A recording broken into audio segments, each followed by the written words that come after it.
Le Paris Saint-Germain a à nouveau été accroché par le Benfica Lisbonne, match nul. Un partout hier soir, lors de la quatrième journée des phases de groupe de la Ligue des Champions. Kylian Mbappé a inscrit sur penalty, vous l'avez peut-être vu ou vécu en direct hier soir sur Europe 1.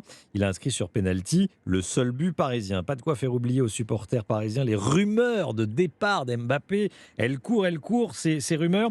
L'attaquant envisagerait un transfert pour le mois de janvier. Jean-François Pérez avec nous. Bonjour Jean-François.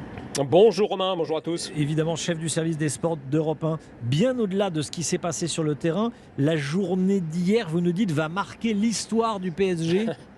Oui, l'histoire récente, c'est l'un Ouais. des épisodes les plus sidérants de ce feuilleton incroyable qu'est la vie du PSG depuis des années.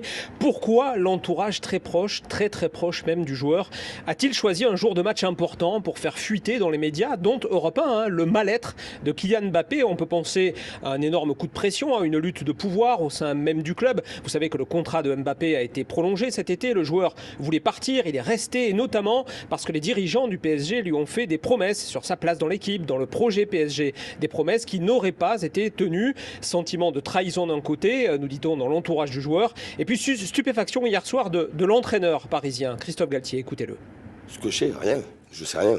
Je sais simplement que une rumeur est devenue une information et une information est quasiment devenue une déclaration.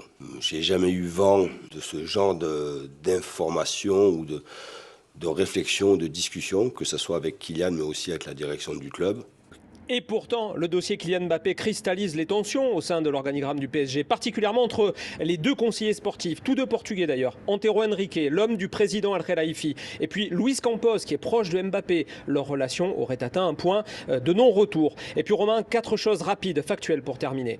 Mbappé, psychologiquement, n'est pas au mieux, même s'il a fait un bon match hier, vous l'avez dit. Cela nous a été confirmé, ça ne va pas très fort. Sa vie personnelle et sentimentale pourrait être l'un des facteurs de son mal-être.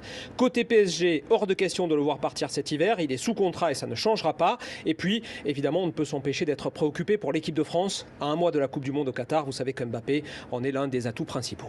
Merci beaucoup Jean-François Pérez. Kylian Mbappé, pas très en forme, peut-être des problèmes sentimentaux, nous dit Jean-François. Jean-François Pérez en direct de Lisbonne d'ailleurs.